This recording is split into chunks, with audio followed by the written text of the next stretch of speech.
Well, I finally finished Hoth. It took about a year, most of 2019, and this is about 16,000 pieces. In fact, it's probably 18,000 pieces, but I didn't want to over egg it. And yeah, it's done. I'm really happy with how it's turned out. What I'll do in this video is talk about the various parts of it. If you don't want to hear me waffling on about it, there is a cinematic video on my channel showing close-ups with some nice music on that you might want to check out instead. And actually that video I was really happy and excited about this. That video was picked up by Beyond the Brick. So they shared it on their Facebook channel and it had lots of people watching it. I think it's had about 40,000 views on Facebook and been getting some really, really nice comments. So that makes me really happy and appreciate everyone that's seen that and gone ahead to make a comment. So probably what I'll do now is talk about the specific elements of the build, talk about what it's like to take on such a project where you're doing a long-term build, and also what my plans are for the Lego Room channel next. And just on that note, if you're a regular viewer to my channel, you will notice that the room here has changed a bit. So all of the cupboards I had were gone, all of the other Lego is out, and it's only this Hoth MOC that remains. And that's because I am going to be changing how the room works for this year, 2020. So things will be looking a little bit different when it's done. But that does mean, and this is really sad, I'm going to need to take this down. And I'm going to do it in such a way that a lot of the component parts will remain, hopefully, unless it goes wrong. So that if I wanted to build something like this in the future, maybe Lego Hoth MOC Part 2, he says, that I could do that fairly simply and much quicker than start from scratch. But we shall see how it goes. Who knows? So the idea for this MOC actually came after I'd finished building the Falcon. It's obviously it's an amazing kit and looks stunning, but once you've built it, it's difficult to know what to do with it because it's so big. And for a while I just had it under tables or hidden out of the way from view, which is not fair because it's so good it needs to be on show. So I thought I could probably build a cool little display for it to show it off, and basically that turned into this. I looked around on the internet and there were some really good Death Star hangers with the UCS Falcon, but I hadn't seen one that was about Hoth, and Hoth is my favourite part of the Star Wars trilogy, The Empire Strikes Back. I think there are plenty around now, but at the time I was looking, I couldn't find any, so I thought I'll give Hoth a go. And I guess you can't have a Hoth without some big base gates, and these are probably people's favourite part of this build. It's jointly my favourite part along with the snow speeders. And the way I built this is I just kind of drew on a piece of paper what I might want it to look like and started to throw the bricks together one day. It's really, really piece heavy. So I'd say there's at least 1,000, maybe more parts to the white overhang.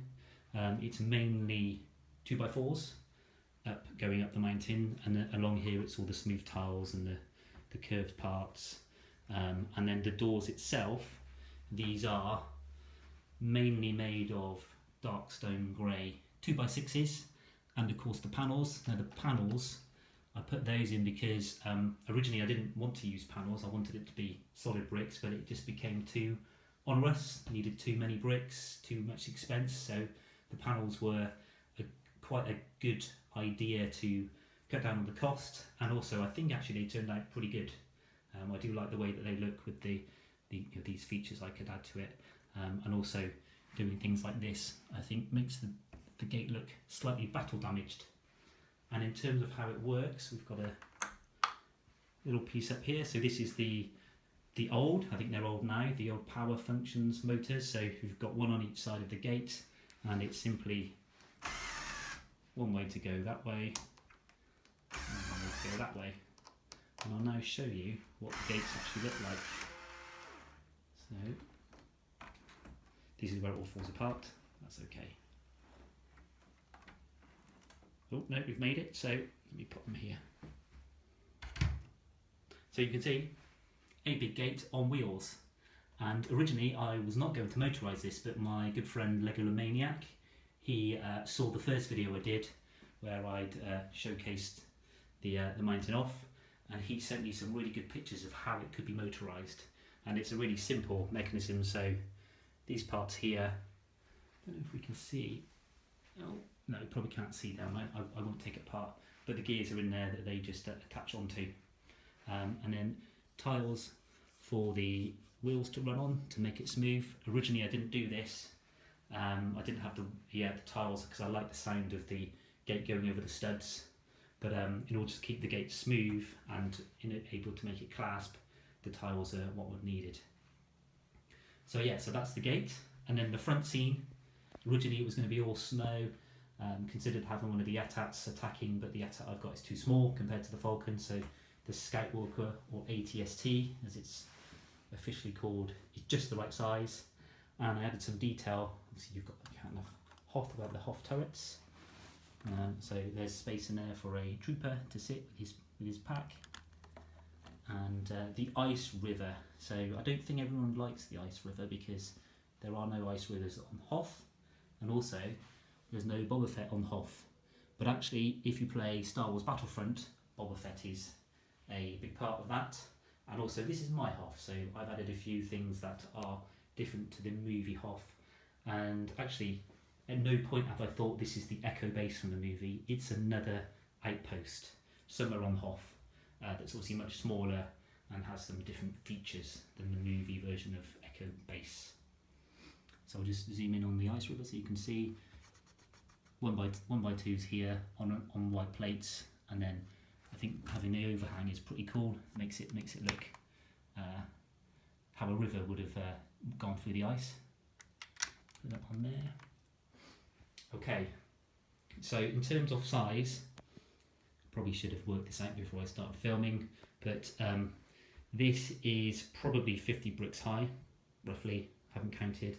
I'm pretty sure these are 40 bricks high, so you've got what they're stood on, and also this bit here to factor in as well. In fact, the whole thing is on raised bricks, so underneath here, can I get one off? No.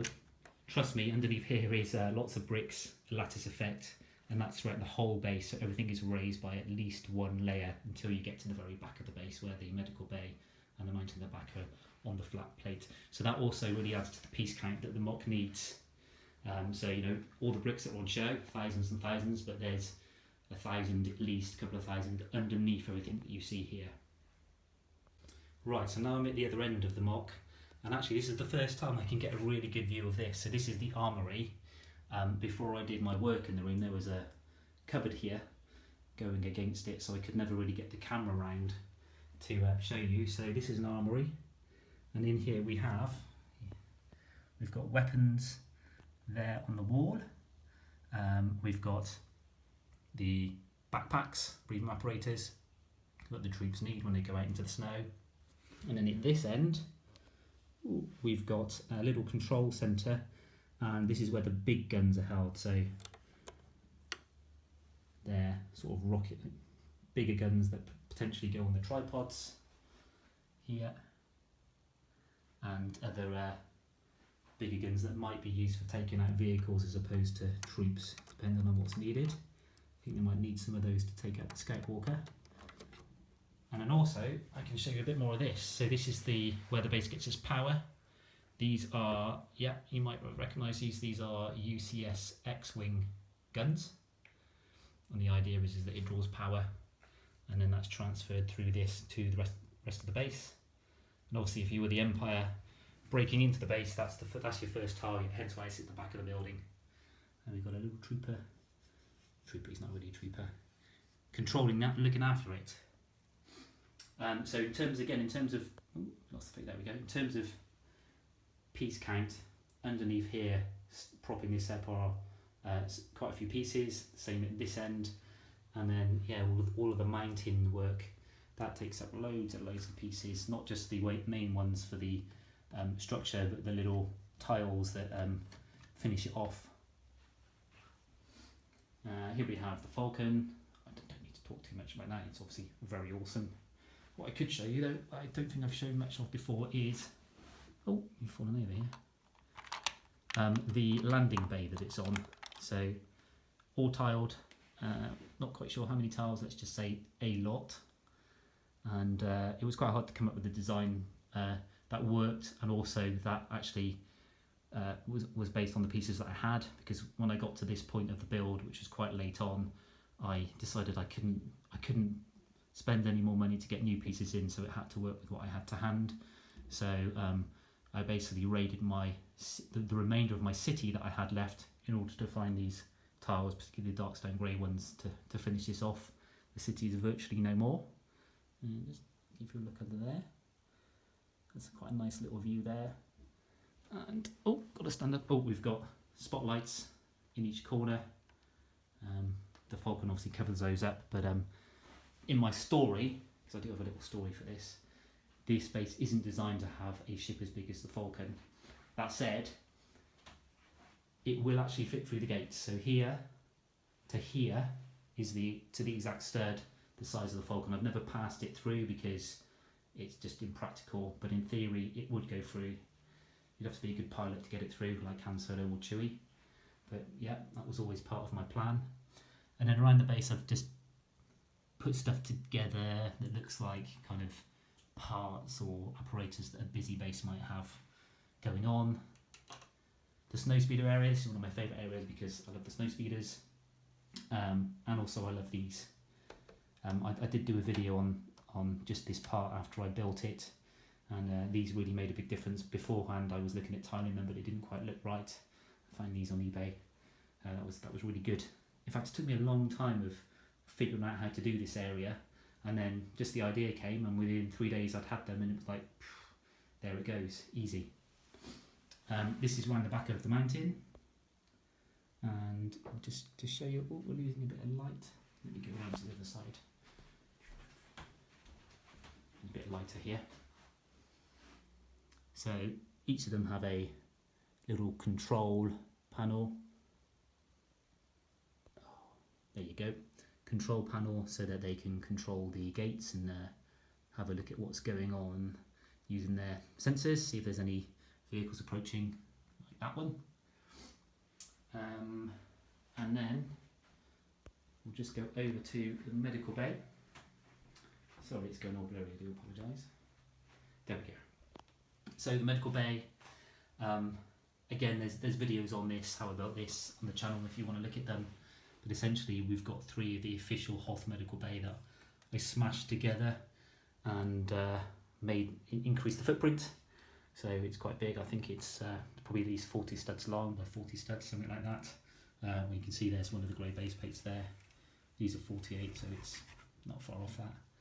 And yeah, I really like this area. So this is where you go for intensive care. This poor guy here, he's in a lot of trouble. And is it FX7 I think he's called? He's going to be doing some operations on this poor guy. And then finally, the other main part is Admiral Akbar's control room. So this is something I made really early on, and I've changed it quite a lot since. It's got a moving Admiral Akbar. The idea of this, there's an old Home 1 set that they did this on, and I thought, yeah, that's great. I'll do something a bit like that.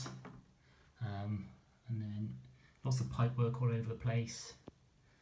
And I like to use sets where I can in different ways. So that's an old Cloud City micro scale fighter, and of course we've already talked about the X-wing guns.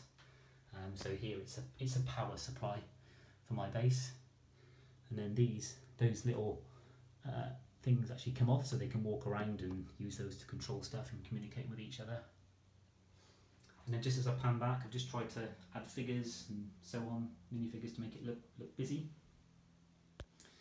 So in terms of building something on this scale, I must admit that I didn't realise how big I was building. I say this is big. There are some things out there that make this look tiny in comparison, but for me, in my little bedroom here, that it's quite a big project. And I didn't expect it to take all year, but it did. I'm a busy dad, got a family, got a job, so I can't build as often and for as long as I want each time. So for so many months it was a question of just picking away at the odd hour here and there. And And yeah, being honest, there were parts of the year where I kind of got a little bit fed up, because you get to a point where you're building the same thing over and over again. Sometimes you build stuff and it doesn't turn out right, so you start again. And cost-wise, I was always on Bricklink buying more parts, and I did have probably about 6-7 weeks where I just didn't touch it, but then came back to it, got more enthused, and once the end was in sight, I pushed on to finish it off, and I'm really, really happy it's done. I'm so happy with how it's turned out, and had loads of good support, lots of nice comments along the way, which really makes a difference and helps keep it going. So I'm sure some of you listening to me waffle on now are some of those people that have provided encouragement and support, so big thank you. In my cinematic video, I called everyone out that's helped, but in particular Lego Maniac, who actually sent me loads of pieces. So this kind of area here is mainly using the pieces he sent me, and at the point he sent me them, I'd run out of pieces, so it was the best thing ever to get that package and allow me to complete a really good part of the base. So thanks again for that, buddy. And then my good friends Greg from DJ Bricks and Jeremy from Road Transformation, who were always on hand to provide me encouragement and ideas along the way, so appreciate that very much, guys. Thank you again. So in terms of what happens next, as I mentioned, this is coming down. I will try and do it in such a way that it's not going a bit too dark for you. Sorry, I'm waffling here. Let me move away into a more lit area. There we go. So we'll try and do it in a way that I'm not destroying it all. So example, that lifts off, that'll lift off. Gate could be tricky. Obviously I'll keep the snow speeders, I'll try and keep the medical bay intact, or at least take it down in such a way that it doesn't take much longer to put it together. And I've got loads of photographs, so if I wanted to resurrect it all, I can work off those as little plans. So we'll be decorating the room, and I'm trying to create a different type of space, so one where I'll be able to feel a bit more creative. This year, because we're in 2020 now, I'll probably be doing a series of much smaller MOCs, mainly Star Wars, but not all Star Wars, and we'll see how that goes. But I certainly won't be doing anything big like this for a while. I'm not saying I won't ever do a big project, I definitely will, but I do need to feel a little bit less tied down to one particular Lego build for the time being. So anyway, I've waffled on loads. If you're still with me, you are a trooper, you're a rebel trooper. Thank you so much for being here, and again, thank you for support that you may have given me throughout the build for this. And do look out for the next Lego Room video. It may not be very quickly done, because I need some time to finish the room off. So, but I'm not going anywhere. I'm still going to be on YouTube. The COPA changes haven't started to take effect yet, but they could take effect any day. But whatever happens, I will still continue to be on YouTube and to hopefully interact with you, if not by YouTube, then certainly by Instagram. My account is YT the Lego Room, so do look me up there, and if you ever want to talk to me when we can't do it on YouTube, that's the place to go. Alright, thank you so much for listening, and hopefully see you very soon. Bye bye.